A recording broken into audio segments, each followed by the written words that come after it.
They say revenge is a dish best served cold. I disagree.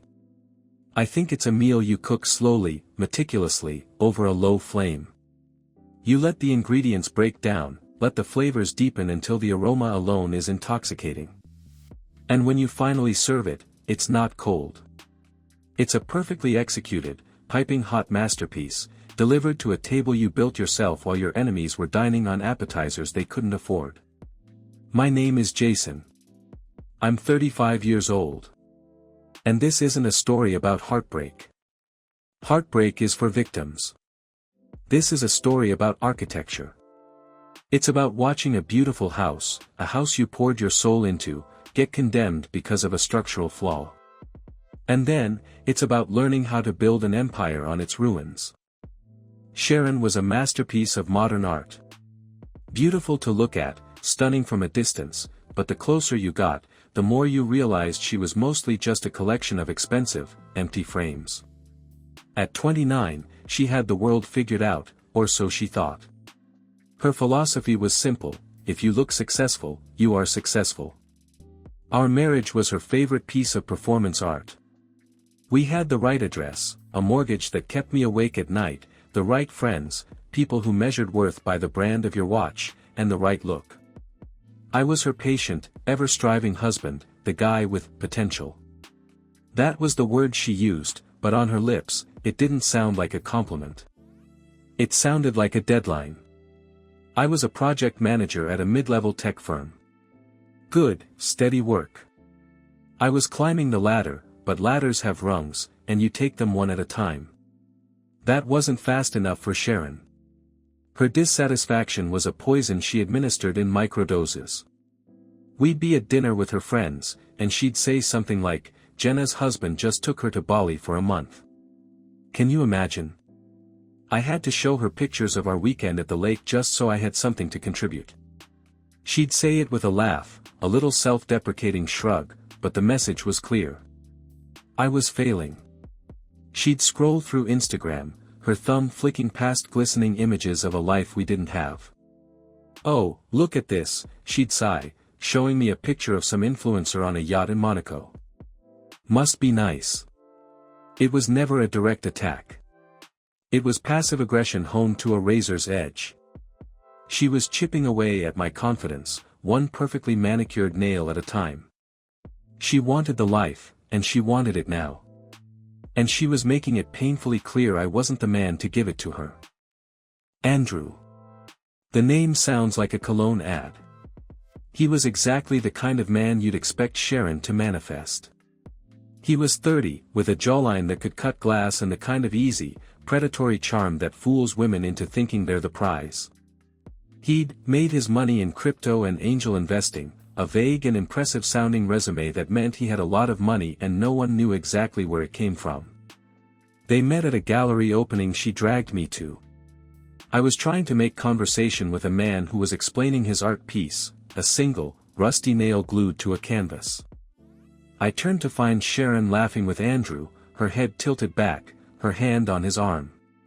He was all flashing white teeth and designer logos. I was wearing a suit from 5 years ago that was a little too tight in the shoulders. Suddenly, Andrew was everywhere. He was at the same restaurants. He joined our gym. He was a recurring character in her work stories. Andrew took the whole team out for drinks at that new rooftop bar, she'd say, knowing I couldn't afford a single cocktail there.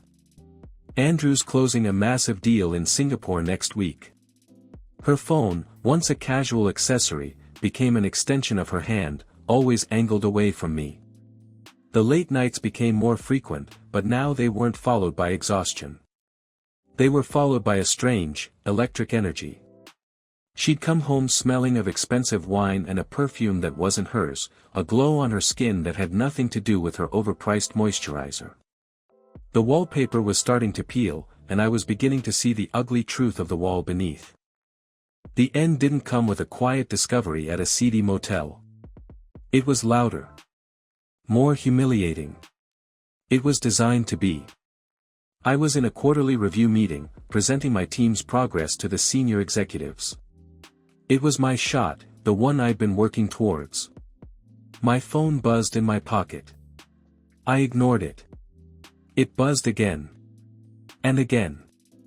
A group chat with my college buddies was blowing up. I figured it was a joke or a meme. When the meeting ended, my boss shook my hand. "Good work, Jason. We're impressed." I felt a surge of pride, a feeling that had become rare. I finally pulled out my phone. And my world imploded. It was a screenshot from Instagram. One of our mutual friends had posted it. It was a picture of Sharon and Andrew. In Cabo. They were on a balcony, an infinity pool glowing behind them, the ocean stretching to the horizon. She was in a bikini, her arms wrapped around his neck. He was kissing her forehead, his hand resting possessively on the small of her back. The caption read, "Living their best life. So happy for these two. Red heart." They didn't even have the decency to hide it. They were flaunting it.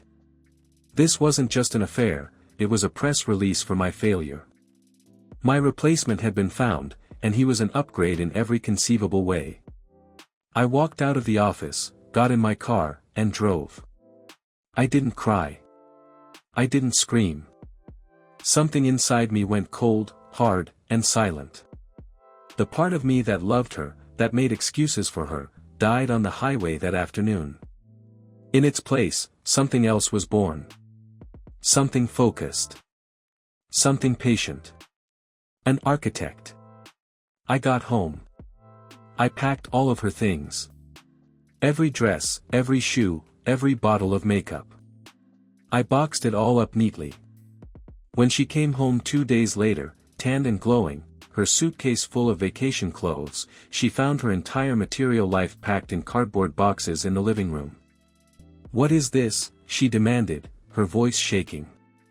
I didn't raise my voice. I just held up my phone and showed her the picture. "I assume you'll want these at Andrew's place," I said calmly. "My lawyer will be in touch." Sharon expected a fight. She expected screaming matches, custody battles over the espresso machine, drama she could recount to her friends. I gave her nothing. I gave her silence. My lawyer, a shrewd, quiet man, filed the papers. We didn't contest a thing she wanted from our joint assets. The car, the furniture, the art. I let her take it all. My only condition was that she be out of the house in 30 days. Her frustration was palpable. My calm was a weapon she didn't know how to fight. Meanwhile, I wasn't just mourning, I was working. I used the money I'd been saving for our future and hired a private investigator. An old-school guy with a rumpled suit and tired eyes. "I don't want dirt for the divorce," I told him. "The marriage is already over. I want to know about him. Andrew. His businesses. His money. Everything." While Sharon was moving into Andrew's glass-walled penthouse, thinking she had won the lottery, I was at my desk late at night, poring over the investigator's reports. Andrew wasn't an angel investor. He was a shark. He ran shell corporations. He was involved in offshore betting rings and laundered money through high-end real estate. He had built a beautiful house of cards on a foundation of pure filth. And I had found the blueprints. Life is funny. You spend years trying to build something on shaky ground, and it collapses. Then you clear the rubble, find the bedrock, and build something true. My career took off. My investments paid out. I bought a new place, a condo downtown with a view that rivaled Andrew's, but this one was mine. Earned. Real. And then I met Chloe. She was 28, a graphic designer with a wicked sense of humor and eyes that saw me, not my bank account. She was more beautiful than Sharon ever was, but it was a beauty that came from her confidence, from her passion for her art. It was real. The other night, we were standing on my balcony, a bottle of wine between us, the city lights spread out like a carpet of diamonds. She looked at me, her expression warm and sincere. "You seem like a man who knows exactly who he is," she said. I looked out at the city, at the endless constellation of lives and stories. I thought about the house on Willow Street, the broken man I used to be, and the architect I had become. I didn't always, I said, turning back to her and taking her hand. But I learned to build. Thank you for watching my videos. Comment down below about your thoughts.